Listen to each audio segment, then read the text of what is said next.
We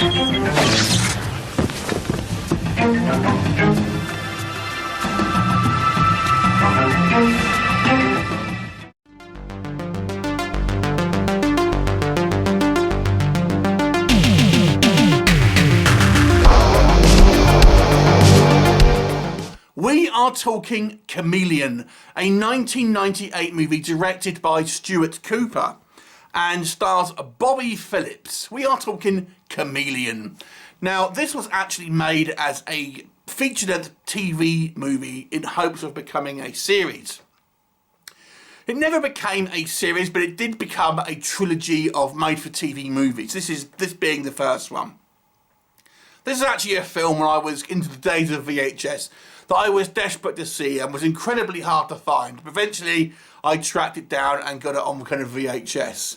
And now rewatching it, what do we think? Well, let's tell you about the plot first of all. So this came out in the same era that we have a slew of cyborg style movies. That was a popular thing. And this is a comparable movie to that. Although technically speaking, Cham is not a cyborg, she's something else. It is a similar movie in that kind of respect. So if you're a fan of the kind of the cyborg movies of the 90s, this kind of fits in right along with them. Essentially, Cham, played by Bobbie Phillips, is a genetically built creature. She's a human, made from human DNA, but fused with certain animal attributes. The name would suggest she is obviously a chameleon and can kind of change to essentially become invisible. A little bit like the Predator kind of cloaking device. She can kind of blend in with the backgrounds and becomes essentially invisible. Along with her clothes, which they do explain are kind of like their organic clothes, things like that. But she also has enhanced vision. She can smell blood like a shark and things like this. So she has all these kind of like abilities. But she's been brought up to be a corporate killing machine. And the movie really, the message of the movie is nature versus nurture. Because she's sent on a mission to track down this bunch of insurgents to try and locate this particular microchip which can cause problems for this corporation. And it's kind of like a, cyberpunk dystopia style. I think it's 2028 it takes place in. And but obviously her and the kind of like the corporate police, they find these insurgents. One of the insurgents has a young boy. And she initially is kind of like told to kill the boy, but she can't do it because of this, maternal feeling she kind of starts to feel, and ultimately wants to protect him and ends up kind of going on the run protecting him. So what will happen? You'll have to watch the movie to find out.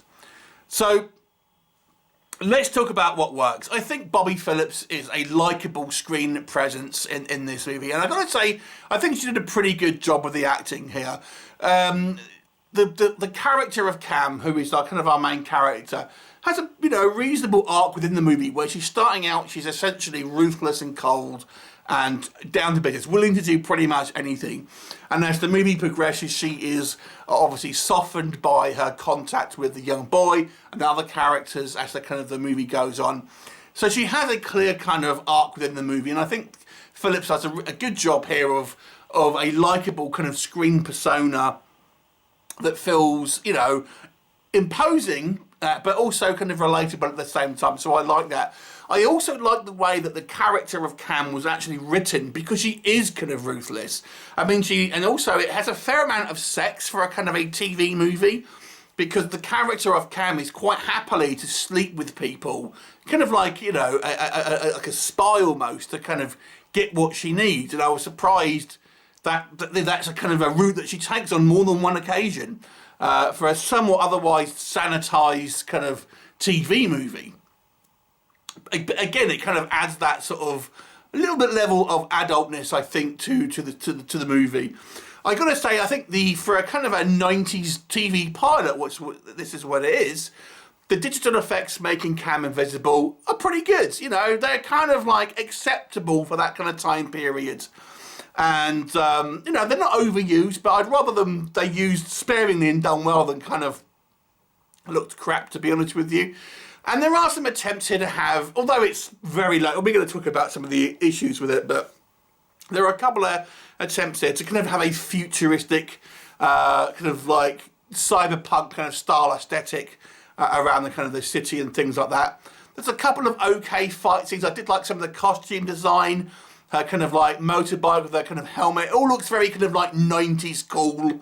It looks, you know, bordering on cheesy, I'll admit, but nonetheless, it kind of looks quite kind of fun and kind of silly, kind of futuristic in a kind of a lot of ways.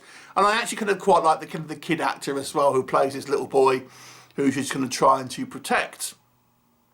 Okay, what doesn't work? Let's go back to that kind of that 90s cool, because there are certain things here that do look a little bit cheesy. It's kind of, you know, wearing sunglasses in the middle of the night, that sort of thing. So there are elements here that do, certainly by today's standard, look a little bit hokey. This being a TV movie and a pilot one, you know, it obviously suffers from some severe budget limitations. Some of the locations here are incredibly cheap. We have the forest, we have a warehouse, things like this. You know, we have like the back lot of the studio.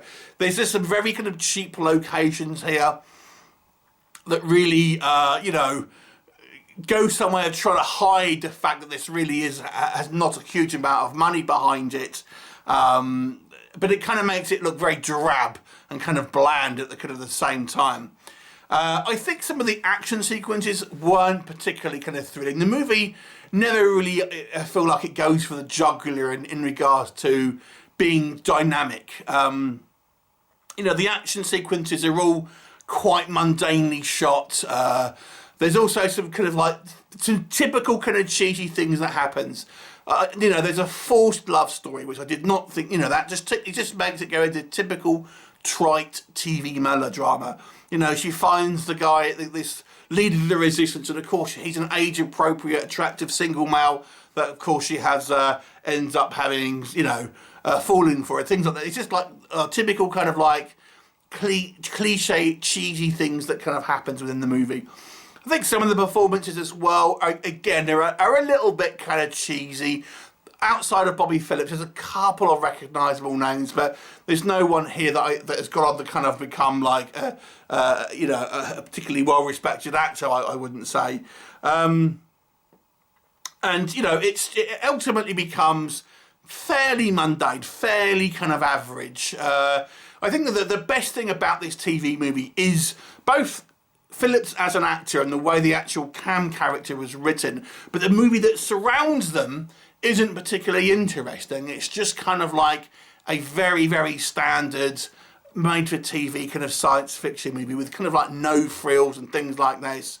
So ultimately it becomes somewhat average, and as such we'll mark it as such. So I'll give this a 5 out of 10. It's a pretty average kind of like 90s TV movie. It's not bad, it's watchable. You know, this was one of those films where I was kind of desperate to see it back when it came out, and it was incredibly hard to find. It took me ages to find the VHS.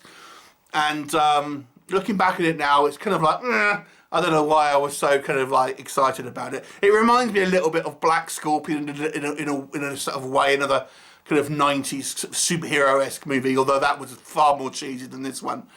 Anyway, a 5 out of 10. Have you seen it? I mean, it's quite hard to get hold of, I won't lie, this film. Leave me a comment and I'll look forward to seeing you next time. Bye for now.